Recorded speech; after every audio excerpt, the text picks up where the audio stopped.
Welcome, Kendra. Thank you so much for joining the session today. Hi, thank you. Hi. How are you doing today? I'm doing good. Good. So, my name is Morgan Couture. I am your assigned social worker. And so, what my role will be for you in these meetings is to kind of work on therapy with you. We'll work on different goals in some of our later sessions on what you'd like to do. But for today's session, I want to touch a little bit on what's called confidentiality. That way, you kind of know the lay of the land. We'll get to know each other a little bit. Okay, sounds good. That sound good? Cool. Yeah. So I have some information here. It looks like your foster care worker, Callie, had put in a referral for you for counseling. It looks like you had mentioned to her that you wanted to work on emotional well-being for your family reunification process. Is that right? Yes, like on my emotions, yes. Okay, cool. We'll get to that in a little bit, but first I want to make sure that we talk about what confidentiality is. Is that something that you've heard of before or anyone has mentioned to you? No. Okay, that's okay. So, confidentiality is a really important part of the work that you and I are going to do together. And essentially, what it means is that everything that you and I discuss in this space will stay between us. So, that means that if you tell me something, either about your foster family or your teachers, I'm not going to go telling those people. It's going to stay just between us in these sessions. That's nice. Yes, there are going to be a few times where I potentially might have to break that confidentiality. And those instances are going to be related to your safety and well being. So, circumstances like that might be if I'm worried about you hurting yourself, you hurting other people, or if I'm worried that someone is hurting you. And in those circumstances, if that's something that I'm concerned about, I'm going to have a conversation with you first. So I'm going to say, hey, this is something that, we're going to need to address together. These are the people we're going to have to involve and discuss how we have those conversations. That way, you know exactly what's being shared and why it's being shared to maintain the safety and well being of you. Okay, that's Mm, cool. I get okay. it. And then the last potential break of confidentiality is not very common, so hopefully that's not something we have to worry about. But if I were to be given a court order by a judge, that might mean that I might have to share information. But if that were to happen, like I mentioned before, I'm going to make you aware. We're going to talk about it beforehand. And my goal is to protect your information at all entries of that. So, like I said, if something comes up, you're not going to be surprised about it. I'm going to have a conversation. That way, you know what's going on. Okay. Do you have any questions about that or any concerns with the confidentiality? No, you did a good job. Thank you. Okay, thank you. So, what I'd like to do next is just to get to know you a little bit better.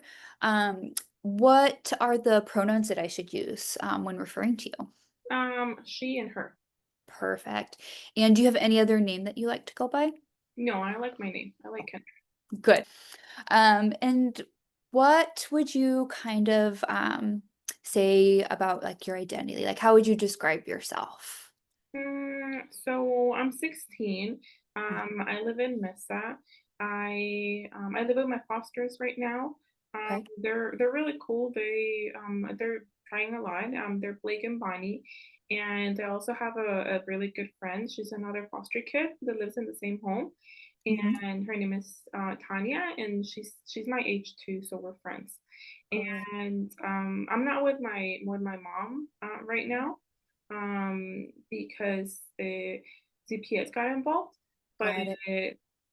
I do see her, and I miss her. And I do have my two, like I have a brother and I have a sister, and they're younger than me, Maddie, and we call him Roro. But yeah, I think that's it. Okay, that was a lot of information. Thank you for that. That's a very cool name. How did Roro get his name? Well, I called him like that, so it just stuck. Stuck. Very cool. So I heard that you have your mom and your family and your two younger siblings. Um, can you tell me a little bit about your family? Like what's important to you guys? Are there any other family members I should be aware of? Well, back when like my dad was still with us, Hmm. we still visited my grandparents a lot. My mom and my dad, they're from Mexico, Okay. and I'm really proud of that heritage. I really want to learn more about it because we stopped visiting after my dad passed away. Okay. Um, but I know that we also did go to church a lot, but then Okay. we stopped. Um, Oh, and my mom tried. My mom tried it, and I tried. I tried to take my sister and my brother with me, but I couldn't. I didn't know how to drive. And um, we like food a lot. I like mm, cooking with. Well, I used to cook with my mom, but now I cook with my foster parents. very cool. What are some of the foods you like to cook? So my foster parents, they didn't know how to make like any Mexican dishes, so I'm Okay. teaching them, and we've been doing a lot of like carne asada. We've been doing like chiles rellenos, and we've been doing sopas. They're really good, and we do them from scratch. Very cool. That's really cool that you're able to teach your foster parents how to cook that delicious food. Is food kind of something that's important to your family? Is that something that you guys use to like bring each other together? Yes, yes. My mom used to cook for us all the time, and my dad would always make carne asadas. And it just stopped after he passed, but my mom still tried. Yeah, of course. Well, cooking when you have 3 kids can probably feel like a lot. Um, you had mentioned that, your dad had passed when you were younger. Are you comfortable, talking about that today? And you don't have to go too into detail, but, just how old were you? How long ago it was? Well, I'm 16 right now, and I was 8, so 8 years ago. Okay. I was in the car with him. I I wish I could have someone to talk about him more. Mhm. Because my mom gets really sad when I talk about him, and I really miss him. Y And well, Roro and Maddie, they really don't remember him. yeah, okay. Thank you for sharing that. That must have been a really hard experience for you and your family to have to go through. It's been different, but we're working on it. Yeah, of course. You had mentioned that, obviously your mom struggles to kind of talk about him. Um, are you wanting to like feel more connected to him or wanting any assistance in being able to have those conversations with your mom? Um, I just don't want to make her sad, Of so course. maybe like talking to her, and um, I'm sad too, but then we can let her know that it's okay to talk about him. Yeah, of course. There are ways that we can honor our loved ones after they're gone and still feel connected to them in some way. And it's really insightful for you to kind of have that knowledge. And it's really beautiful that you are being so mindful of how your mother feels as well. Mm. Thank you. That's why I believe in God because I know that He listens to me and I know that He's watching over me. What kind of beliefs do you have around God? Like, do you identify with a particular religion or? Well, we used to go to Catholic mass, but Okay, my foster parents they go to a different religion. I think it's Christian, um, okay. and it's very similar. But I want to learn a little bit more about it because I do want to get closer to church because I feel it gets me closer to my dad. Okay. Yeah, that's definitely something that you can kind of explore, and we can kind of help support you with that. Um, what kind of relationship do you have with your siblings and your mom? I see them at least once a week. Once a week? But my foster parents, Bonnie, she bought me a phone, so I'm able to call my only my brother and my sister because my mom's visits need to be supervised by CPS. But Okay. they said that eventually, when she's doing okay, I'm gonna be able to call her too. Very cool. That's really awesome to be able to talk to your siblings so regularly. What do you guys talk about when you have your phone Well, calls? I asked them how they're doing because I need to make sure that they're okay. I need to make sure that Marla's my aunt, so she's taking care of them. I need to make sure that she's like cooking the food that they like. I need to make sure that they're going to school. I just want to make sure that they are okay. Yeah. I'm hearing that, you're really worried about kind of their well-being and how they're being taken care of. Is that right?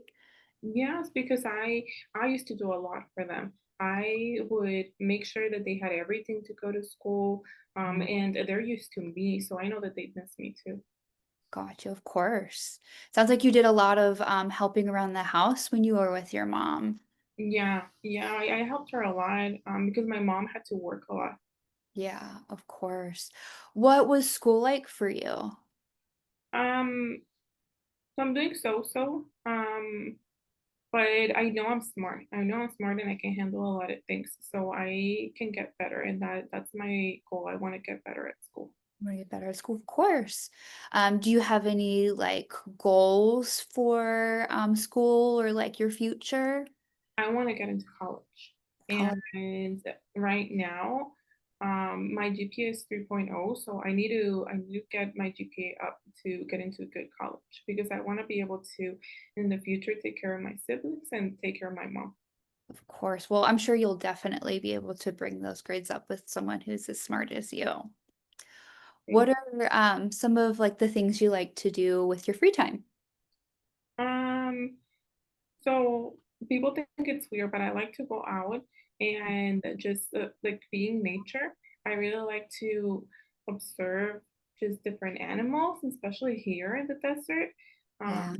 like the lizards and the scorpions and like little small animals that my foster parent Blake, he's really good with animals too, so he teaches me a lot.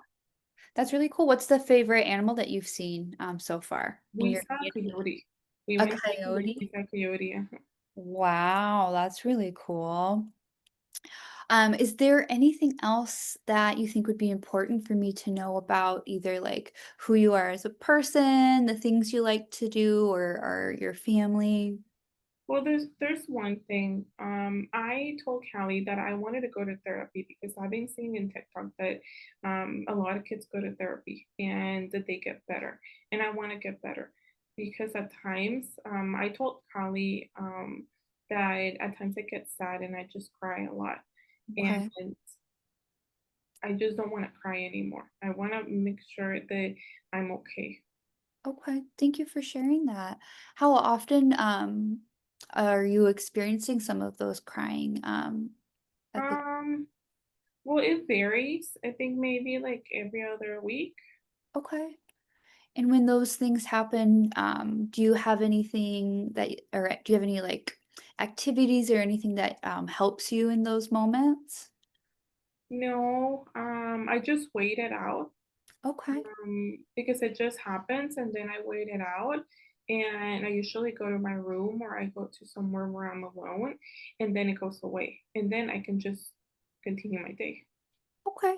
Well, definitely, I think that's something that you and I can work on together to figure out, maybe if there's like a pattern to it or what might be behind some of that sadness. And more importantly, we can work on some skills for you to develop. That way, when you do have those feelings, you have something to turn to help you through that difficult moment. Yeah, yeah, I want to learn things like that. I think you have a lot of insight. You sound like a very smart young lady with a good head on her shoulders, and I'm excited to work with you. So, for our next session, I want to just kind of look at what some goals are that you'd like to work on, and then we will meet next week if that's okay with you. Yeah, that's good. Okay. All right. Well, thank you so much. Have a good rest of your day, Kendra.